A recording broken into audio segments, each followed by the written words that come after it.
Guys, and welcome to day 18 of our year in a day study.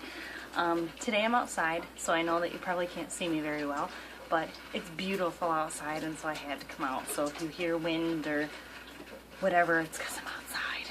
Alright, so today we are on day 18 on page 23, and we are meeting the goddess for the next couple days. And today we are going to be starting with the maiden, my mom's dog. Now, the goddess energy, just like the god energy, it manifests in three forms. There's the maiden, the mother, and the crone. Now, the maiden is the the waxing part of the moon. If you want to go that way, you have the waxing part being the maiden, or the new moon, the full moon being the mother, and then the waning part, or even the void, sometimes people say, is the crone. So each of these aspects of the goddess have a light side and a dark side. Now, you don't want to confuse light and dark with good and bad. Light and dark are just different aspects, just like we have light sides and dark sides of ourselves, so do deity. So the goddess represents the goddess and maiden aspect represents youth, newness, beginnings, brilliance, and simplicity. She aligns with several symbolic correspondences, such as springtime, which is what at least I am going through right now, is hopefully spring's coming. The compass direction of east and sunrise. The maiden represents potential. She is not partial to the direction that potential manifests itself. All potential is the maiden. She's future, creativity, and she represents the seed newly planted in the soil, full of potential but not yet sprouted.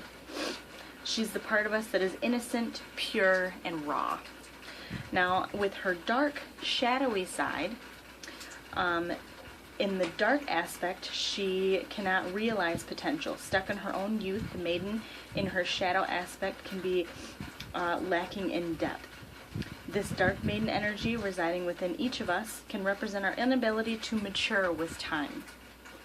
In this darker aspect, she can represent a perpetual unworldliness, childness, internalized fear, and overdependence upon other people. So, as you can see, there's a complete opposite with the light and the dark, and this is something that we find in ourselves. Now, some of the maiden goddesses that we know in mythology could be Persephone, Venus and Aphrodite, Tana, Flora, Athena, Brigid, and Gaia. Now, the next part we have is the table of correspondences for the maiden. And the practices of Wicca rely principally on the workings of the deep unconscious mind and the channeling of subtle energies that reside therein. The unconscious mind speaks in symbol and image, and therefore the best way to access this realm is through symbolic means. So each of the aspects of the goddess will have a table of correspondence for you to memorize. So today, you want to take time to commit this to memory, and I'm going to read it out loud, so if you don't have the book, you can write it down. And these are the different correspondences that will evoke the maiden energies. The lunar phase is new. The seasonal phase is late winter or early spring. The color is orange. The pagan celebration is Imbolc, which is on February 2nd. At least here it is. The direction is northeast. The time is the darkness that precedes the dawn. Incense is myrrh or orris root, which is why they asked you to have some of that handy. The essential oils are heather and basil. The magical number is 2. The vocalization is ooh, as in you. So that's the sound that represents the maiden. Herbs are angelica and bay laurel. The planet is the moon. The body part are the sexual organs. And the chakra is the second chakra, meaning the genitals or the womb. Now here is your exercise for today. This is knowing your maiden. Think about your own maiden traits, whether you are male or female, because males also have maiden traits as part of them, just as females have goddess or god traits as part of them. We all have masculine and feminine traits. On a single piece of paper, draw a line down the center.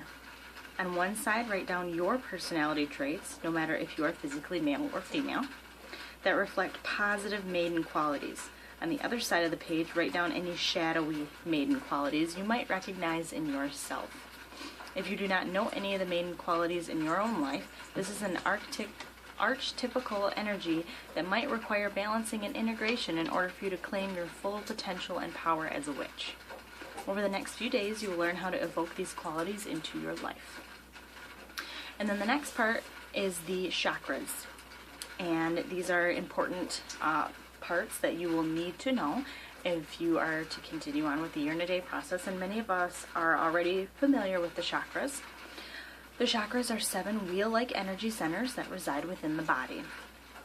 There are 7 main ones. There are many different chakras all over the body, but there are 7 main. These are described as swirling intersections of a vital force or life energy. Each of the chakras govern aspects of our consciousness. So it starts with 1, which is at our base, and raises up through 7, which is at our crown. So the locations, the point between the anus and the genitals is our root or first chakra.